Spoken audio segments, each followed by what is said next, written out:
May mga sugat na hindi mo agad napapansin. Wala silang marka sa katawan, pero ramdam mo sila sa isip at sa dibdib.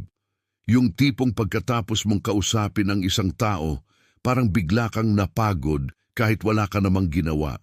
Bigla kang nagdududa sa sarili mo.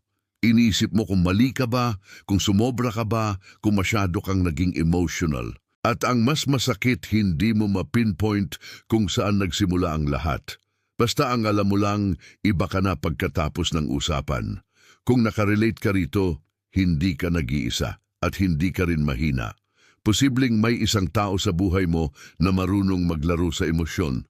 At ang totoo, isa ito sa pinaka-epektibong paraan ng manipulasyon. Hindi sila kailangang manakit ng direkta. Kailangan lang nilang i-control kung paano ka mag-react. Lumaki tayong tinuruan na sabihin mo ang nararamdaman mo, na kapag may problema, ilabas mo lang. At oo, mahalaga ang emotional expression. Pero ang hindi tinuro sa atin, hindi lahat ng tao ay ligtas paglabasan ng emosyon. Hindi lahat ng nakikinig ay may malasakit. May iba nakikinig para alamin kung saan ka mahina. Sa simula, hindi halata. Minsan pa nga, parang concern lang, parang caring, parang gusto ka lang tulungan. Pero habang tumatagal, mapapansin mo na parang lagi kang on edge kapag kausap mo siya. Isang comment lang, apektado ka na. Isang tanong lang, parang nagtatanggol ka na agad ng sarili mo. At kapag ganun na ang nangyayari, may imbalance na. Sa Stoic philosophy, may malinaw na prinsipyo, may mga bagay na kontrolado mo at may mga bagay na hindi. Hindi mo kontrolado ang sinasabi ng ibang tao, hindi mo kontrolado ang intensyon nila, pero kontrolado mo kung paano ka tutugon. At kapag ang isang tao ay kayang diktahan ang reaksyon mo, ibig sabihin, binigay mo sa kanya ang isang bagay na sobrang mahalaga, ang kapayapaan ng isip mo. Ang manipulator ay bihirang maingay. Madalas siya ang kalmado. Siya yung parang compose habang ikaw ang nagiging emotional. At sa psychology, malinaw ang power dynamic dito. Kapag isa ang kalmado at isa ang reactive, mas may advantage ang kalmado. Kaya ang goal nila ay hindi ka patunayan na mali. Ang goal nila ay i-push ka sa emosyonal na estado kung saan ikaw mismo ang magmumukhang mali. Minsan gagamit sila ng guilt. Grabe ka naman, ginagawa ko lang naman to para sa'yo. Minsan insecurity. Napapansin ko lang, parang sensitive ka talaga. Minsan takot, kung ganyan ka mag-isip baka iwan ka rin ng iba. Kapag emosyonal ka na, hindi mo na napapansin na hinahatak ka nila papunta sa isang narrative na sila ang may control. Sabi ni Epictetus, kapag may kapangyarihan ang isang tao na guluhin ang loob mo, may kapangyarihan din siya sa'yo. Hindi ito para sisihin ka, ito ay paalala dahil ang unang hakbang sa pagkuha ng control ay awareness. Kapag alam mo na kung paano ka naapektuhan, doon mo palang pwedeng baguhin ang response mo. Sa psychology, may tinatawag na emotional hooks. Ito yung mga bagay na kapag na-trigger, automatic ang reaction mo. Pwedeng insecurity, pangangailangan ng approval, takot na maiwan, o guilt. Ang manipulator hinahanap ang hook na yan. Kapag nahanap na nila, babalikan nila paulit-ulit. Hindi dahil galit sila sa'yo, kundi dahil gumagana. Dito pumapasok ang isang malaking misunderstanding. Akala ng iba, kapag pinili mong huwag mag-react, nagpapanggap ka. Akala nila cold ka na. Pero sa Stoicism, ang hindi pag-react agad ay hindi kawalan ng emosyon. Ito ay disiplina. Alam mo ang nararamdaman mo, pero hindi mo ito hinahayaang magdesisyon para sa'yo. Si Marcus Aurelius, isang Roman emperor, araw-araw niyang pinaaalalahanan ang sarili niya na huwag maging alipin ng galit, takot o ego. Hindi dahil wala siyang emosyon, kundi dahil alam niyang kapag nawalan siya ng kontrol sa loob, mawawala rin ang kontrol niya sa labas. Kung kaya niyang gawin yon sa gitna ng digmaan at politika, kaya rin nating gawin yon sa pang-araw-araw na relasyon. Isipin mo ang isang argumento. Kapag agad kang nag-react, agad kang nagsalita, agad kang nagpaliwanag, sino ang mas pagod sa dulo? madalas ikaw. Pero kapag huminto ka, kapag pinili mong manahimik muna, may nangyayaring kakaiba.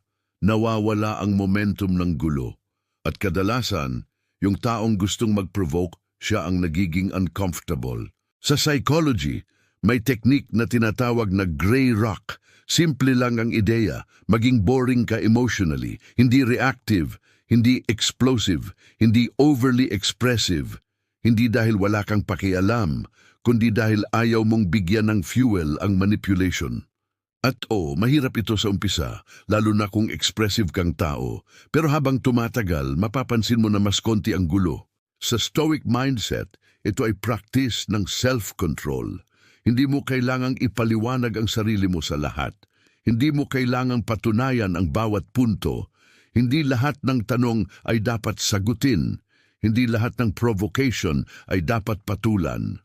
May isang mahalagang realization dito. Hindi mo trabaho na kontrolin kung paano sila mag-iisip o magre-react.